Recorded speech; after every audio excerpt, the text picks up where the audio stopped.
Hey everybody, Brett here in day 258 of my carnivore diet journey and my confirmation of a successful weekend of travel and a wedding. So the goal of this weekend was to stay carnivore, avoid any of the sweets or the veggies, rice, potatoes, grains, any of that kind of stuff. Avoid all those things. Perhaps have a little bit of alcohol. But the main focus was on the food. And I can say now, success. So we traveled to Ohio, left here Thursday.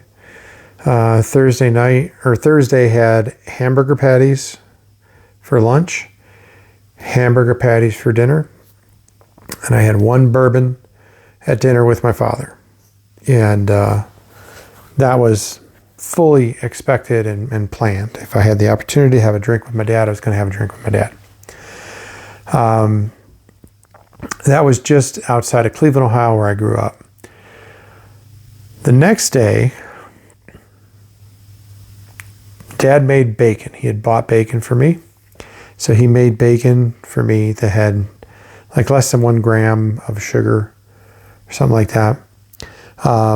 Very, very, very low sugar regardless. And it was the best thing he could find. That's what he found for me. And he bought it specifically for me. He bought another pack of bacon that is the bacon he always buys, and that was for everybody else. But he made me bacon and eggs Friday morning. And then drove my daughter from just outside of Cleveland all the way out to Port Clinton, and then came back. On our way back, we stopped, visited my wife's grandmother, who's in rehab right now. She broke her leg about a week and a half ago, and did Chick-fil-A for lunch. I do the grilled chicken nuggets when I go there, and it worked great. The only problem is my stomach doesn't always feel the best after I eat those, so I think I might be done with those. But that's what I had for lunch, and then grabbed my other 2 children, and then my wife, my 2 children, and I all went out to Port Clinton. Did a rehearsal dinner there Friday night, where my wife's cousin was the chef. He and his fiance own a food truck. They smoke a lot of meat, and what they did was smoked chicken and smoked pork tacos. That was the entree for the evening.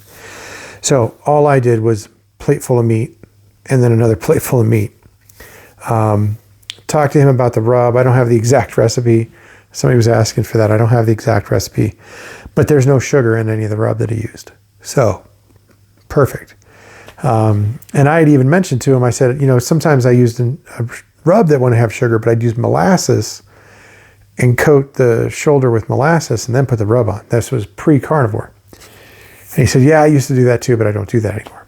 I was like, that's great.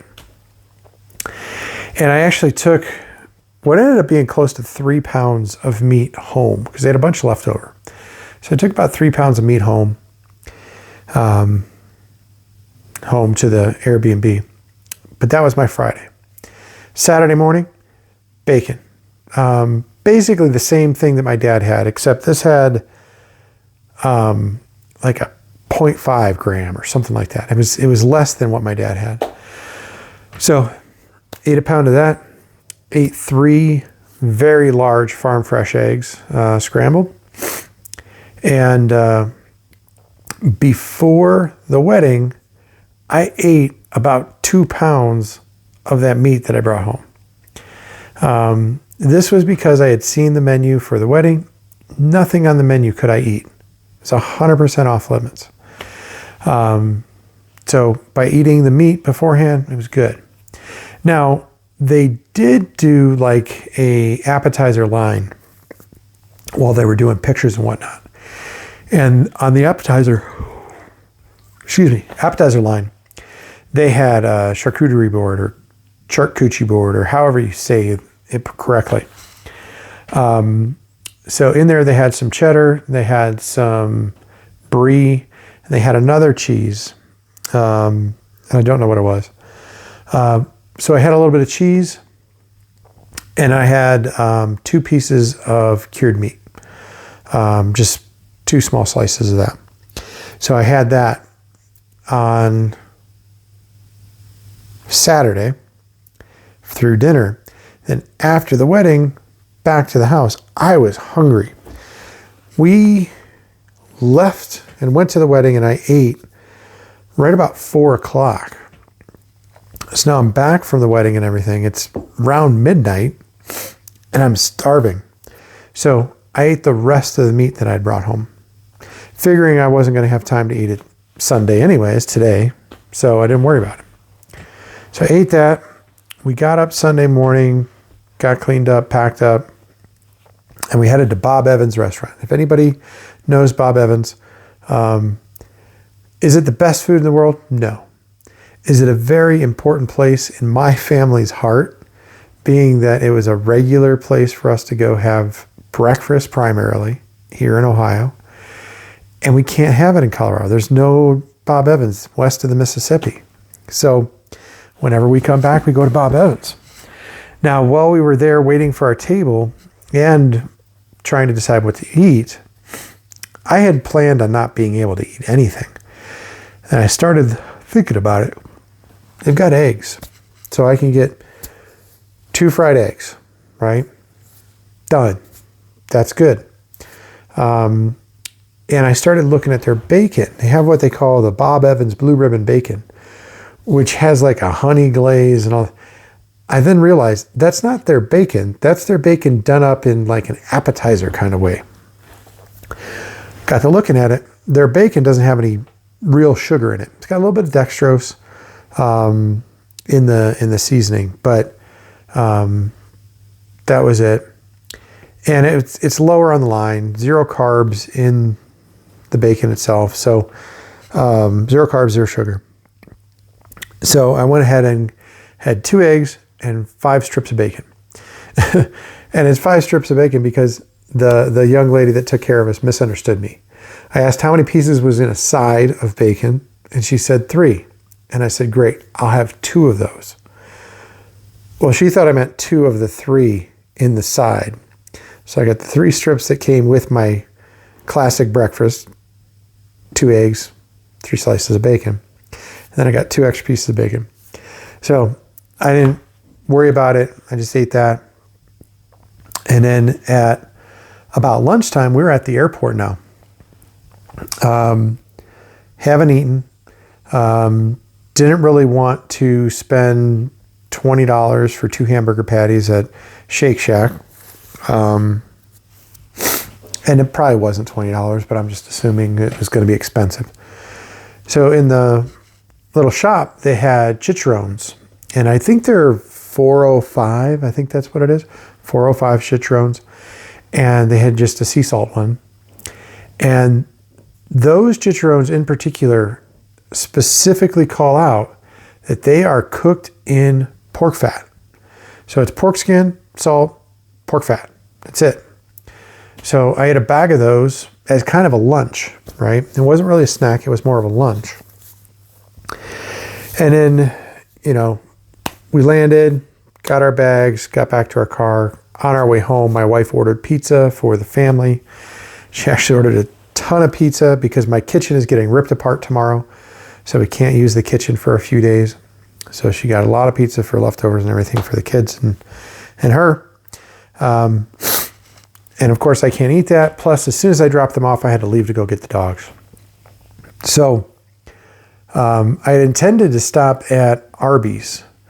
But once I figured out how late I was going to get back, I was like, I don't have time to stop. So all I've eaten today is the 5 strips of bacon, 2 fried eggs, and snack bag size of these 405 chicharrones. So, yeah, I feel hungry. That's the way I feel right now. But I'm just kind of treating it as a fast, right? It's not a full fast. I ate the chicharrones at 1 o'clock. It is 10:43 right now, and I just need to go to bed. I'm tired, got to get up early tomorrow, work, and then work on the kitchen. So I need some rest. I need rest more than I need food right now. So I haven't stepped on a scale since Thursday morning. Thursday morning I was 238 and change. I stayed 100% carnivore all weekend. Had 2 ounces of bourbon Thursday night. Straight water the rest of the weekend. Straight water. I did an electrolyte, element, citrus salt on the plane. I had my water bottle with me. Luckily, they were willing to fill up my water bottle. So they filled up my water bottle, and I put the salt in, and I drank that on the plane. But that's been it. So I'm looking forward to tomorrow. I think my results should look good. I feel like my results should look good. But time will tell, right? I will know tomorrow morning if what I did was right, if what I did was enough. If it was, great. If it wasn't, oh well. But I am anxious to get back on a scale. So in order to do that, I got to go to sleep and wake up. So I'm going to go ahead and end the video here. Appreciate you guys watching these things. Like, comment, subscribe. Please comment. It's been a lot of good back and forth. A lot of people that have been carnivore for a while, calling out things that I can try. Thinking about the taco shell, the sharp cheddar cheese and pork rind, blended into a dough and then formed into tacos, taco shells. That one kind of has me interested. I've tried pork rinds as a substitute for certain things before. Didn't turn out the way I'd hoped, but I might try this one. So, like, comment, subscribe. That's what I got for you. I will talk with you tomorrow.